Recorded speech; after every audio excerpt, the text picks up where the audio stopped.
Hi hello नमस्कार. मी आरती S मंदिरका channel तुमचं खूप स्वागत करते. आज आपण बघणार आहोत कारल्याची एक वेगळीच रेसिपी. या पद्धतीने कारलं केलं तर अजिबातच कारलं कडू लागत नाही आणि प्रवासात न्यायलासुद्धा 8 दिवस टिकण्यासारखी ही कारल्याची भाजी आहे. तर सुरुवात करूया आपण.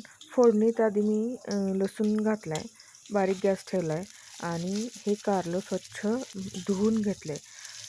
या कारल्याला आधी बारीक कापलं होतं मी आणि 10 मिनटं मीठ लावून ठेवलं होतं. त्यामुळे कारलं धुवून घेतले, त्याचं मीठ सगळं जाण्यासाठी आणि व्यवस्थित थोडंसं हाताचा दाब देऊन त्याला प्रेस करून मग ते कारलं त्या पाण्यातून निथळून काढायचे आणि मग ह्या लसूण घातलेल्या तेलाच्या फोडणीत आपल्याला ते कारलं डायरेक्ट टाकायचं. आणि हे कारलं हे बघा असं व्यवस्थित फ्राय करून घ्यायचं. त्या कारल्याचं जोपर्यंत पाणी त्याचं ते मॉइश्चर जे असतं कारल्याचं ते पूर्णपणे जात नाही तोपर्यंत आपल्याला हे व्यवस्थित परतून घ्यायचं आहे.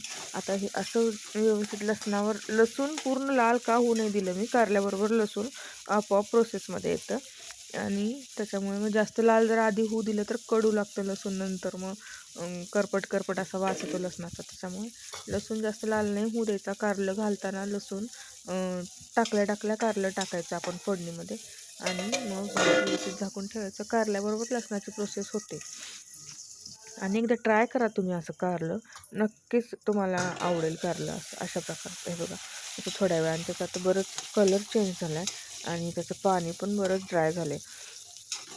अजून एक 2 मिनटं मी परत तसंच वाफू देणार आहे कारलं, कारण की ते अजून असं चमच्याने प्रेस करून बघायचं आहे आपल्या जे पण तुमच्याकडे पळी उलताना काय असेल त्याच्याने.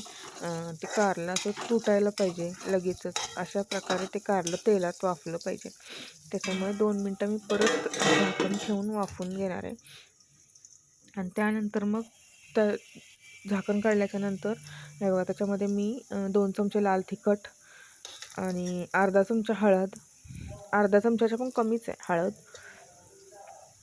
आणि एक छोटी वाटी म्हणजे एक 2 ते 3 खायचे चमचे एवढं गूळ असेल तेवढं गूळ घातलं आहे त्याच्यामध्ये.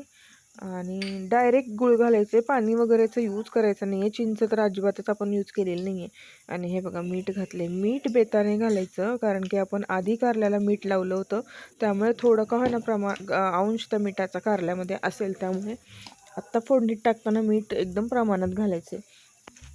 आणि हे शेंगदाण्याचं कूट घालते. एकदम फाईन पेस्ट यूज नाही करायची, थोडी क्रंचीच असायला पाहिजे, म्हणजे थोडं ओबडधोबड वाटलेलंच पाहिजे शेंगदाण्याचं कूट.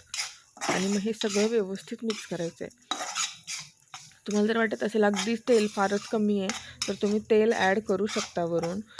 मी थोडं कमीच ठेवले, कारण मला डब्यात मुलांच्या द्यायचं होतं, टिफिनला द्यायचं असल्यामुळे थोडी तेलाचं प्रमाण मी कमीच वापरत असते.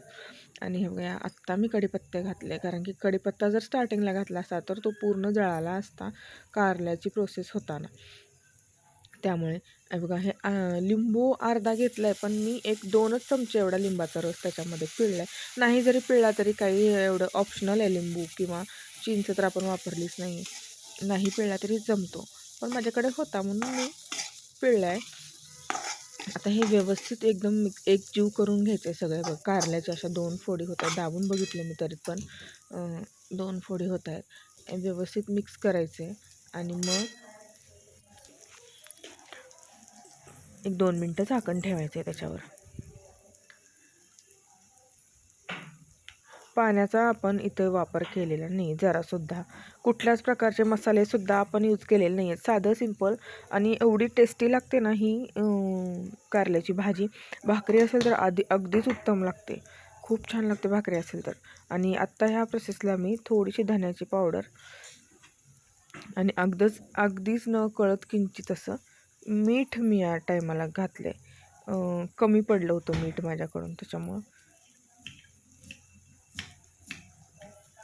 हे बघा. आता हे व्यवस्थित शिजवून द्यायचं आहे, मिक्स होऊन द्यायचं आहे. आणि आता मी या स्टेपला आल्यावरती कोथिंबीर बारीक चिरून घालणार आहे बघा. आणि हे व्यवस्थित मिक्स करायचं आहे. बारीकच गॅसवरती करायचं आहे आणि हे सगळं मोठ्या गॅसवर केलं तर ते सगळं करपून जाईल आणि जरासुद्धा चांगलं लागणार नाही. हे बघा अशी कारल्याची भाजी होते, अगदी सुंदर लागते भाजी. कडू अजिबातच लागत नाही कारला. आणि इथं खूप ड्राय झाली होती भाजी म्हणून 1 थेंब बरं मी असं पाण्याचा थोडा शिपका दिला आहे त्याच्यावरती.